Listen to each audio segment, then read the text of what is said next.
कभी आपने जेल की विजिट करने की कोशिश की? आप बड़ी बड़ी बातें कर रहे हो कि हम ये कर देंगे, हम भंगार वाले हैं। बिल्कुल आप भंगार वाले हैं, सबको पता है आप भंगार वाले हैं। लेकिन आप जिस तरीके से धमकी दे रहे हैं कि भंगार के जैसे हम पिघला देंगे, तो ये आपने कभी भी गलतफहमी में ना ही रहना कि बाकी की चीज़ भंगार नहीं है, लावा है। लावे को आपको करना पड़ रहा है क्योंकि ये बिजी है। तंबाकू नहीं था तो कभी गांजा था, गांजा नहीं था तो कभी वो था, पाउडर था, ये उसी के अंदर।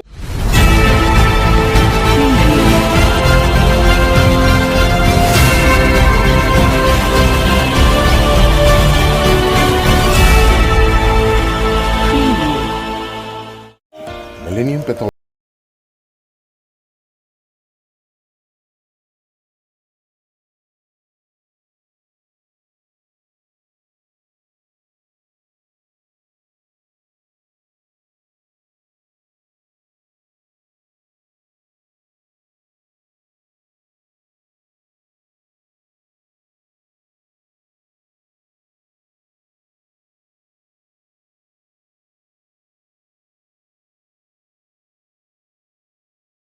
अभी न्यूज़ 24/7 में आपका स्वागत है दोस्तों। मैं हूं सलमान शेख।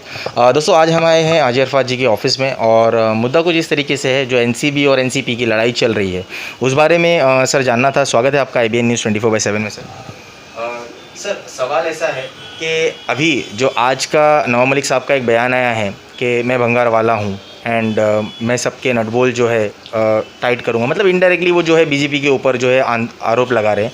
सुबह आशीष जी का भी इंटरव्यू हुआ, उन्होंने भी कहा कुछ नए वर्ड्स कहे, शायद आपको भी पता हो। तो इस बारे में आप क्या बोलना चाहोगे सर? ये जो हो रहा है ये कहाँ तक का, मतलब आप बीजेपी का जो नाम लिया जा रहा है ये कहाँ तक का सही? देखिए, एनसीपी और एनसीबी का कई दिनों से पूरा महाराष्ट्र तमाशा देख रहा है।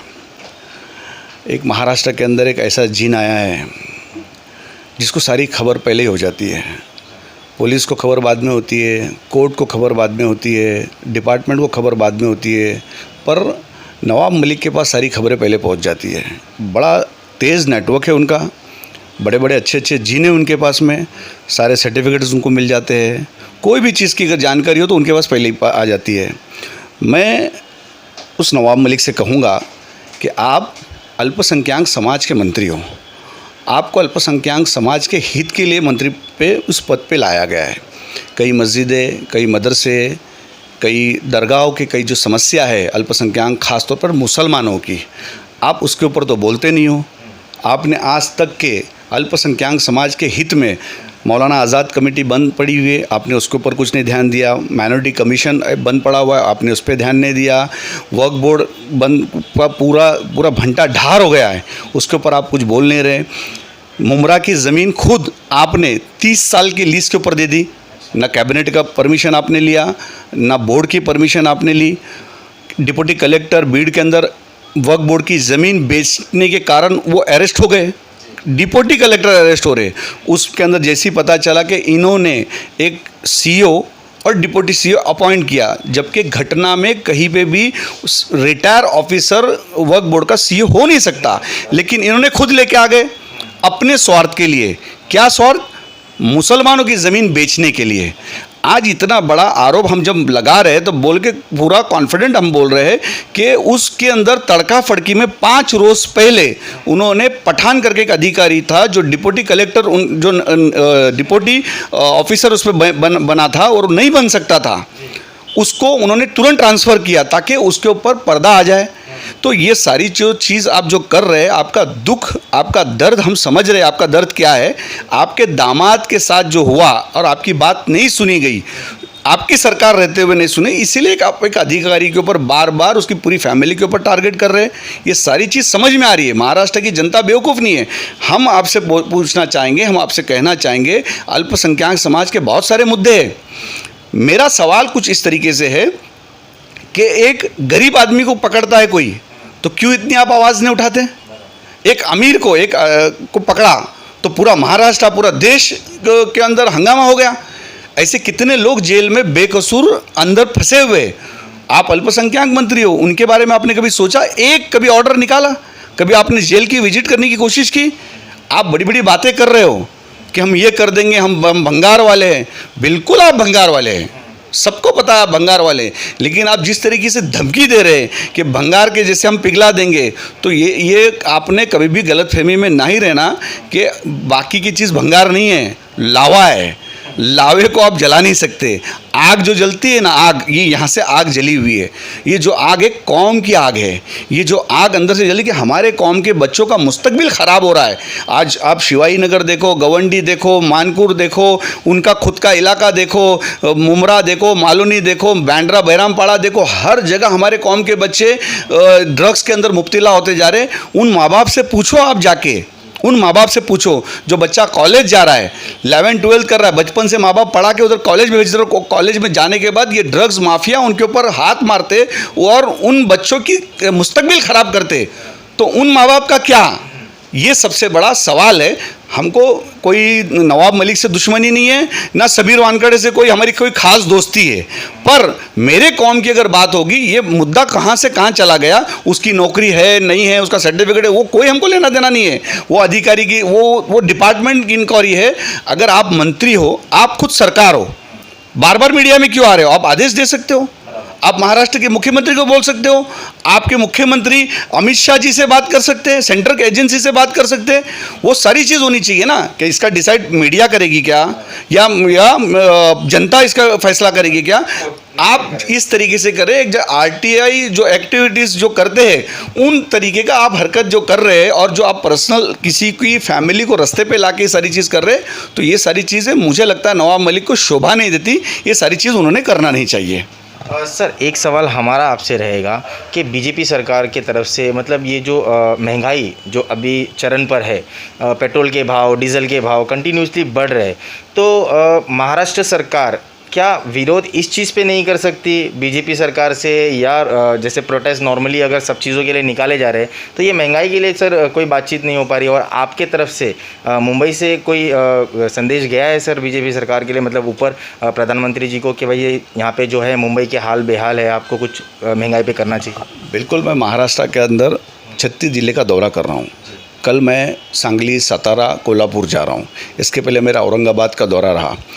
आयोग अपल्या दारी मैंने एक मुहिम निकाली थी, उसी मुहिम को मैंने तोड़ते देखते हुए मैंने फिर देवेंद्र फडणवीस जी से बात की, आशीष शेलार जी से मैंने बात की, चंद्रकांत दादा पाटिल से हमने बात की कि अल्पसंख्यक समाज के बहुत मुद्दे हैं, क्योंकि ये मंत्री सिर्फ मस्जिद की जगह बेचने में लगे हुए हैं, ये मंत्री मस्जिद की जगह भाड़े पे देने में लगे हुए हैं, वक्फ बोर्ड की ज़मीनों के ऊपर कोई ध्यान नहीं है। इस सारी चीज़ों का दुख मैं सरकार तक कैसा पहुंचाऊं, मैं इन लोगों की सारी समस्या और विरोधी पक्ष नेता तक कैसा पहुंचाऊं?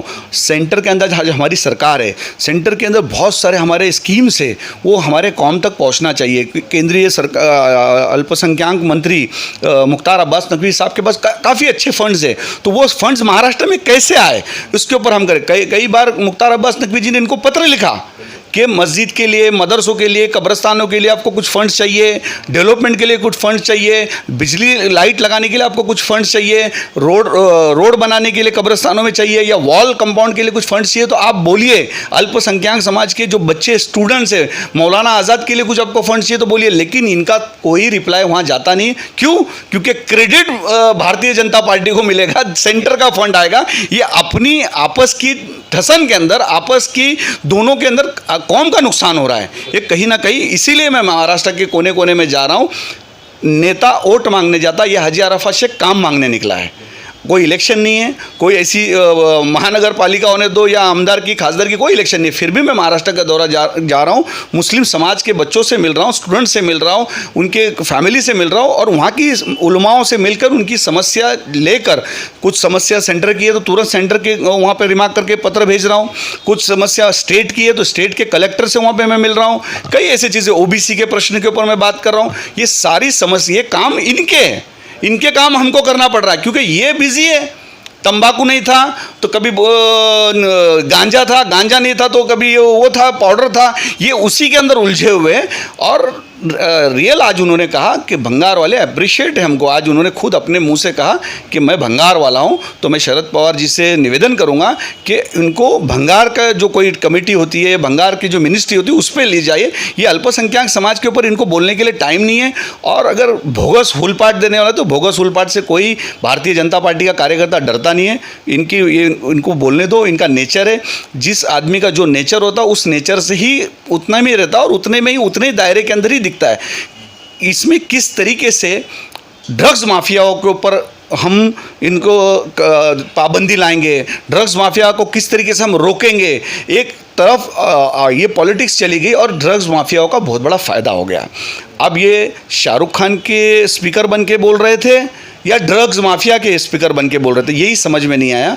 तो एक और जो पोर्ट पर, जो अडानी पोर्ट पर जो ड्रग्स पकड़ा गया था, उस बारे में भी मतलब अभी तक कुछ एनसीबी ने कुछ अभी तक कार्रवाई नहीं की। जबकि जो एनसीबी के जोनल ऑफिसर है समीर वानखेड़े जी, ये जो है वो उनके अंतर्गत गुजरात भी आता है, तो उन्होंने वहाँ अभी तक कार्रवाई की। देखिए क्या है, सबसे बड़ी बात समझने की बात है, अडानी पोर्ट पे माल पकड़ा गया, निकला नहीं। पकड़ना तो अप्रिशिएट है, यानी एजेंसी ने इतना बड़ा जकीरा का जकीरा माल पकड़ लिया। अगर वो निकल के गवंडी शिवाई नगर आ जाता, वो महाराष्ट्र के किसी भी कोने में आ जाता, या वो देश के किसी कोने में जाता और हमारे बच्चों का मुस्तकबिल ख़राब हो जाता, वो सारी चीज़ें बाहर आ जाती, तो कितना बड़ा गुनाह होता। तब आप बोल सकते थे कि कहीं ना कहीं हमारी जांच एजेंसी फेलियर है। आज हमारी जांच एजेंसी कितनी मतलब सतर्क है। कोई माल आ रहा है और उनको अगर उसकी वहाँ पे इंफॉर्मेशन मिलती है और इंफॉर्मेशन के द्वारा उनको पकड़ रहे, तो ये अप्रिशिएट करने वाली बात है, अच्छी बात है। तो ये उनको अप्रिशिएट करना चाहिए कि इतना बड़ा माल, इतने करोड़ों का जो जा रहा था ड्रग्स, उसको हमारी एजेंसी ने पकड़ा, तो अप्रिशिएट होना चाहिए कि उसका बुराई होनी चाहिए। मैं ऐसा मानता हूँ। और मैं इतना ही कहूँगा कि आज ये सारी चीज़ें अजय आर्यन खान के लिए जितनी मेहनत की गई है, उतनी गरीब मुसलमान बच्चों के लिए भी मेहनत करो। ऐसे कई आर्यन खान जेलों में बंद हैं, ऐसे कई मुसलमान बच्चे कोई गुनाह नहीं होते हुए भी अंदर फंसे हुए, तो इनकी जिम्मेदारी है उन गरीब माँ बाप को भी सपोर्ट करना चाहिए और इस देश से, स्टेट से और ख़ासतौर पे उनके मतदार संघ से ये बीमारी को और ये ड्रग्स माफिया को हटाना चाहिए। बहुत शुक्रिया। ये थे हाजी अरफात जी हमारे साथ में। आगे की भी पूरी जानकारी हम आपको देते रहेंगे। बता दें कि आर्यन खान की जो ज़मानत है वो कबूल की गई है। और भी डिटेल्स के लिए देखते रहिए IBN न्यूज़ 24/7। कैमरामैन तैयब के साथ में मैं सलमान शेख। धन्यवाद। और भी लेटेस्ट वीडियोस के लिए लाइक कीजिए, सब्सक्राइब कीजिए और बेल के आइकन को दबाना ना भूलिए।